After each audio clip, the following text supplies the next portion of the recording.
Setiap kali ada paus yang wafat, Kardinal Camerlengo muncul untuk menyatakan bahwa paus benar-benar telah wafat. Namun, jika tidak ada berita duka atas wafatnya paus, Kardinal Camerlengo itu jarang diberitakan. Barangkali istilah Camerlengo juga cukup asing di telinga Anda, di telinga kita. Baik jika kita mengetahui siapa Camerlengo itu dan apa saja tugas pentingnya di Kuria Roma di dalam Vatikan. Di Vatikan ada yang disebut Camera Apostolica atau rumah tangga kepausan. Nah, kepala dari Camera Apostolica itu disebut Camerlengo. Tugas Camerlengo cukup penting karena Camerlengo juga menjaga dan mengelola harta benda tahta suci. Jabatan Camerlengo tidak terhenti saat paus wafat atau saat tahta kepausan lowong. Ia terus menjalankan tugasnya yang ia terima saat diangkat oleh Bapak Paus. Camerlengo juga seorang kardinal. Sejak 14 Februari 2019, Camerlengo dijabat oleh Kardinal Kevin Joseph Farrell. Sekarang mari kita paparkan tugas-tugas pentingnya. Yang pertama, Camerlengo berwenang memastikan secara resmi atas wafatnya paus.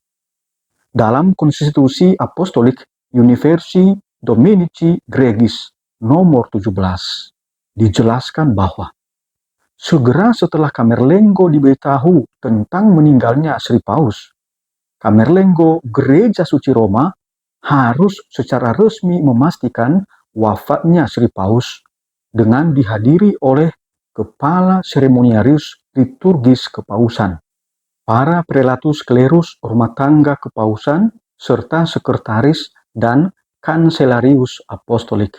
Kanselarius apostolik harus membuat sertifikat resmi atas wafatnya paus. Namun, dalam beberapa dekade terakhir, konfirmasi wafatnya paus diikut sertakan peran dan keterangan dokter. Maka, di dalam berita resmi Vatikan kemarin, dokter juga menyatakan bahwa memang paus benar-benar sudah wafat. Kendati demikian, Camerlengo tetap menyatakan bahwa paus benar-benar telah wafat, atau dalam bahasa Latin, vere papa mortuus est, atau benar-benar Bapa Paus telah wafat. Frasa vere papa mortuus est juga dicantumkan dalam sertifikat resmi atas wafatnya paus. Kedua, Camerlengo juga harus memasang segel pada ruang kerja dan kamar tidur Bapak Paus. Maka kalau lihat kemarin Kardinal Farrell itu menyegel kamar tidur Paus dan juga ruang kerja Bapak Paus. Bisa Anda lihat di dalam video yang sudah tersebar juga di media sosial karena memang sudah dirilis atau sudah dipublikasikan oleh Tata Suci Vatikan melalui media resmi Vatikan. Setelahnya, Camerlengo harus memberitahu Vikaris Roma yang juga seorang kardinal tentang wafatnya paus. Yang kemudian Kardinal Vikaris Roma harus menyebarkan informasi wafatnya paus kepada umat Roma melalui pengumuman khusus. Ia harus memberitahu Imam Agung Kardinal Basilika Vatikan.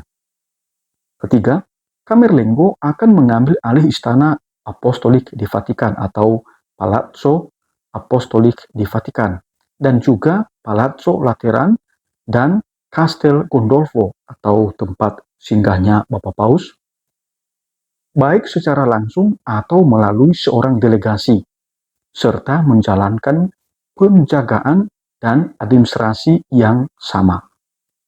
Keempat, Camerlengo akan menentukan setelah berkonsultasi dengan para kepala dari 3 tingkatan kardinal, yakni kardinal uskup, kardinal imam, dan kardinal diakon. Semua hal yang berkaitan dengan pemakaman paus, kecuali jika selama hidupnya paus telah memberitahukan keinginannya mengenai hal ini. Seperti Bapak Paus Fransiskus, sebelum dia wafat, dia sudah meminta supaya nanti dikuburkan di Santa Maria Maggiore, di Basilika Santa Maria Maggiore, dan akan dikuburkan di sana pada hari Sabtu tanggal 26 April 2025 ini. Kelima, Camerlengo akan menangani atas nama dan dengan persetujuan Kolegium para Kardinal semua hal yang berkaitan dengan keadaan untuk menjaga hak-hak takhta apostolik dan untuk administrasinya yang tepat. Selama takhta apostolik lowong atau sede vacante, Kardinal Camerlengo Gereja Suci Roma bertugas menjaga dan mengelola harta benda dan hak-hak takhta suci dengan bantuan ketiga asisten kardinal setelah meminta pandangan dari Kolegium Kardinal. Camerlengo meminta pandangan Kolegium sekali saja untuk hal-hal yang kurang penting atau hal-hal yang praktis. Namun, untuk masalah-masalah yang lebih serius, Camerlengo meminta pandangan Kolegium para Kardinal pada setiap kesempatan ketika masalah-masalah yang lebih serius itu muncul. Sementara dalam Konstitusi Apostolik Predicate Evangelium yang dikeluarkan oleh Paus Fransiskus pada tanggal 19 Maret 2022, dirinci tugas-tugas penting Kardinal Camerlengo sebagai berikut. Predicate Evangelium pasal 235, paragraf pertama. Kardinal Camerlengo Gereja Suci Roma menjalankan fungsi yang diberikan kepadanya oleh hukum khusus yang berkaitan dengan takhta apostolik lowong dan pemilihan paus. Paragraf kedua, Kardinal Camerlengo Gereja Suci Roma dan wakil Camerlengo diangkat oleh paus. Paragraf ketiga, dalam melaksanakan tugas yang diberikan kepadanya, Kardinal Camerlengo Gereja Suci Roma dibantu oleh 3 kardinal asisten yang berada di bawah otoritas dan tanggung jawabnya. Salah satunya adalah Kardinal Koordinator Dewan Ekonomi dan 2 lainnya dipilih sesuai dengan modalitas yang ditetapkan dalam norma-norma mengenai kelowongan takhta apostolik dan pemilihan paus. Predicate Evangelium pasal 236.